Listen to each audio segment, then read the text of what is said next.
नमस्ते दोस्तों।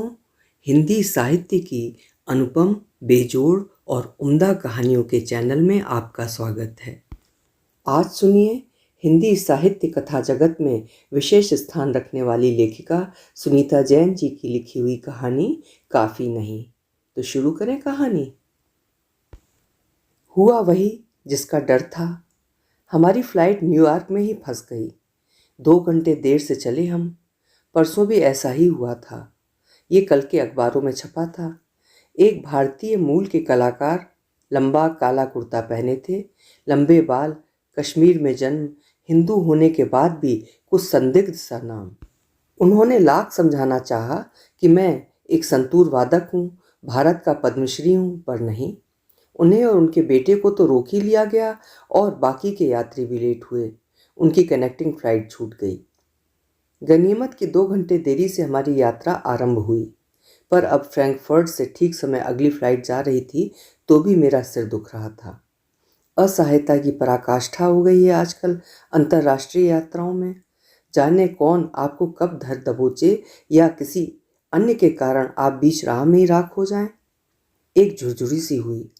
इस ख्याल को मन से दूर करने की कोशिश की मैंने। अब 15 मिनट शेष थे।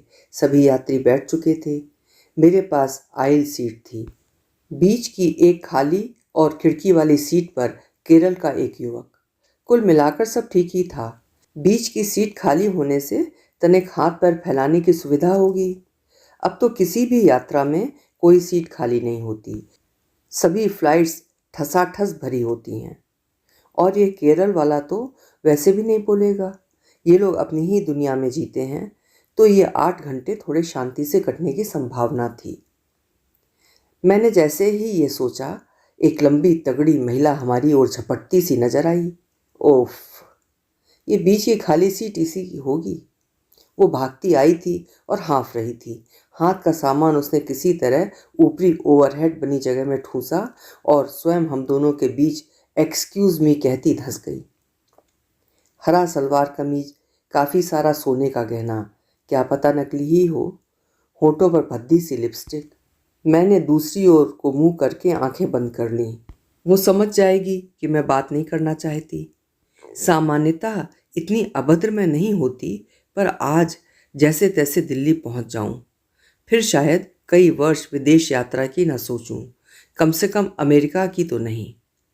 वे दिन अब जा चुके जब आप यूरोप या अमेरिका बड़ी शान से लहराते जाते थे, मुस्कुरा मुस्कुरा कर एयरपोर्ट पर सहयात्रियों से बातें करते थे, पते अदलते बदलते थे, दोबारा मिलने के पत्र लिखने के वायदे करते थे। अब कोई एक दूसरे की ओर देखता तक नहीं। हर व्यक्ति संदेह के घेरे में, हर कोई संदेह से भरा, अपना बैग संभालता चुपचाप बैठा, आंख बचाए। मुझे लगा कि महिला को सीट की पेटी बांधने में कठिनाई हो रही है, किंतु मैंने सहायता करने की चेष्टा नहीं की। शायद खिड़की वाले यात्री ने सहायता की हो। भोजन आने तक वो महिला भी आंखें बंद कर बैठी रही। मैं भी, क्योंकि वो भी मुझसे न बोली तो मैं अपने मन में तनिक ढीली हुई उसके प्रति। खाने के समय एयर होस्टेस पूछ रही थी, वेजिटेरियन लेंगे या चिकन डिनर। महिला न समझ पा रही थी, न अपनी बात ठीक से समझा पा रही थी। मैंने ही सहायता की कि वो क्या खाएंगी क्या पिएंगी। मन में सोचा कि कहाँ से उठकर आई है ये, ना हिंदी जानती है ना अंग्रेजी। ऐसे यात्री कैसे विदेश में काम चलाते हैं। उसने मुझे उसकी सहायता करने के लिए धन्यवाद किया। Thank you. खाना समाप्त हुआ तो नींद नहीं आ रही थी। फिल्म देखने में मेरी रुचि नहीं थी। देखा वो भी जागी थी। कम से कम 6 फीट 2 इंच का कद, उसी अनुपात में बड़े बड़े हाथ, नाखून रंगे हुए, बालों का जूड़ा, हाथ में चूड़ा। 40 से तो कुछ ऊपर की ही लगती थी। मुझे कुछ हंसी भी आई, थोड़ी जिज्ञासा भी, लेखक होने के नाते। पर मैं बात शुरू करना न चाहती थी। तभी उतरने के पहले भरे जाने वाले कार्ड आ गए, एक सफ़ेद एक हरा। वो थोड़ा घबराई, पंजाबी में बोली, ऐदा की करा, मतलब इसका क्या करूं? भरिए, मैंने कहा। प्लीज़ आप मेरी मदद कर दो, मुझे नहीं आता भरना, वो पंजाबी में मुझसे कह रही थी। मुझे दया भी आई और गुस्सा भी। सच में ऐसे यात्री कैसे विदेश में अपना काम चलाते हैं। मैं पंजाबी बोल नहीं सकती पर समझती खूब हूँ, क्योंकि मैं बचपन में कई वर्ष पंजाब में रही थी। मैंने उसका पासपोर्ट निकलवाया, उससे पूछ पूछ कर उसके कार्ड भर दिए। कुछ सूचनाएं उसके पास कागज में लिखी हुई थीं, इसी काम के लिए। कार्ड भरकर जाने क्यों हम दोनों एक दूसरे के निकट सी हो आए। वैसे भी दिल्ली पहुंचने में अब 2-2.5 घंटे ही बचे थे। जर्मनी क्या करने गई थी, या वहीं रहती हो? मैंने पूछा। नहीं, मेरा घर वाला वहाँ है। पहली दफ़े गई थी, अभी शादी हुई है। उसने भेद भरी मुस्कुराहट बिखेरी। कितने दिन रही? 2 महीने। छोटा लड़का वहीं पिंड में है, अमृतसर के पास, इसीलिए ज़्यादा नहीं ठहर सकी। छोटा बेटा? अभी तो शादी हुई कह रही थी, तो क्या बड़ा बेटा भी है? एक बड़ा है। उसने जैसे मेरे भीतर उठ रहे प्रश्न को सुन लिया। वो तो अपने पिता के साथ जर्मनी में ही रहता है, रेस्टोरेंट के काम में मदद करता है। इतना बड़ा कैसे हो गया? 16 साल का है नरेंद्र। असल में हमारी शादी तो 18 साल पहले हुई थी, अभी तो दोबारा हुई। तो क्या तलाक हो गया था? वो हंसी, बड़ी रहस्यमय और गहरी प्रसन्नता की हंसी। नहीं नहीं, मेरा घरवाला 12 साल पहले जर्मनी चला गया काम के वास्ते। वहाँ के वीज़ा के लिए तो वो अपनी जर्मन मालकिन के साथ रहने लगा, जिसका रेस्टोरेंट था। फिर उन दोनों ने शादी कर ली। नहीं, डाइवोर्स नहीं लिया मुझसे। उस औरत को बताया थोड़ी कि हमारी शादी हुई थी। उसे तो यही बताया कि वो कुंवारा है। और तुम्हें? मुझे तो बता दिया कि शादी कर रहा है, वीज़ा के लिए। कुछ साल घर नहीं आ सकता। जब पक्का वीज़ा वगैरह बन गया तब आता जाता रहता था हमारे पास। धीरे धीरे नरेंद्र को भी ले गया, उसे उसी जर्मन औरत को गोद दिलवा दिया। पर उसे तो यही मालूम था कि तुम्हारा पति कुंवारा है। हाँ, मेरे घरवाले ने उसे बताया कि नरेंद्र उसकी बहन का बेटा है। इस तरह उसे ले गए। वो वहीं पढ़ने लगा। तब तक मेरा छोटा लड़का पैदा हो गया, महेंद्र। वो अभी 2 साल का है। वो फिर आत्ममुग्ध सी हंस रही थी। लेकिन कागज कागज कैसे बने? लड़के के माता पिता का नाम, जन्म, सब कैसे साबित किया जर्मनी ले जाने से पहले? मैं सचमुच हैरान थी। वो फिर हंसी। हंसते हुए बुरी भी नहीं लग रही थी, जैसे कोई संपूर्ण समर्पित महिला हो, संतुष्ट भी। वो तो जी सब हो जाता है। घर वालों ने मदद की, कागज बनवा दिए, दूसरों के नाम हमारा बेटा दिखाकर। तो फिर तुमसे दोबारा शादी कैसे की?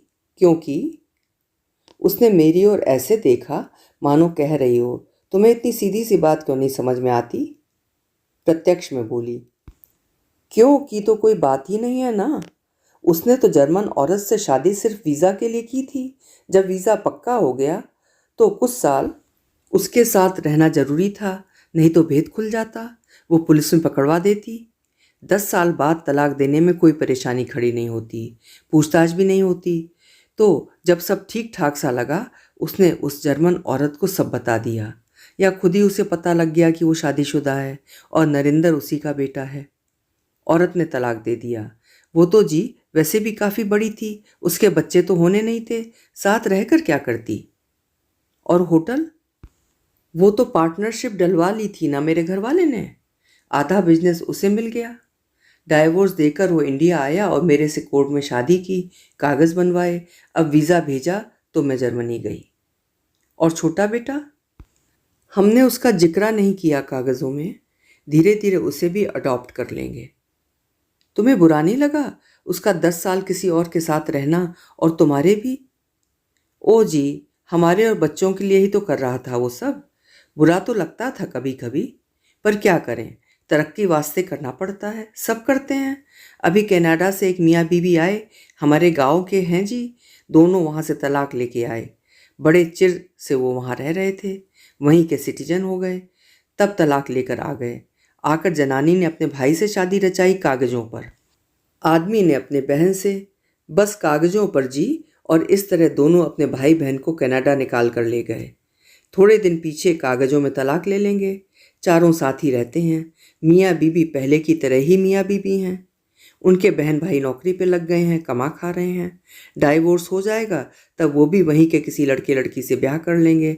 करना पड़ता है जी, सब करते हैं तरक्की के वास्ते। मेरा जी कच्चा कच्चा हो रहा था।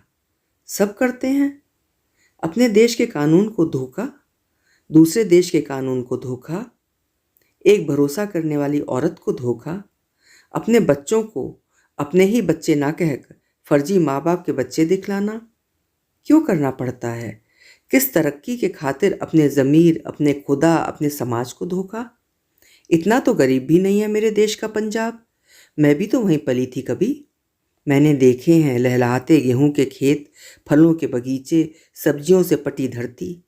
मैंने देखा है कुओं में छरछराता पानी, धान की फसल और हर घर की गौशाला से आता गाढ़ा ताज़ा दूध बाल्टी भर।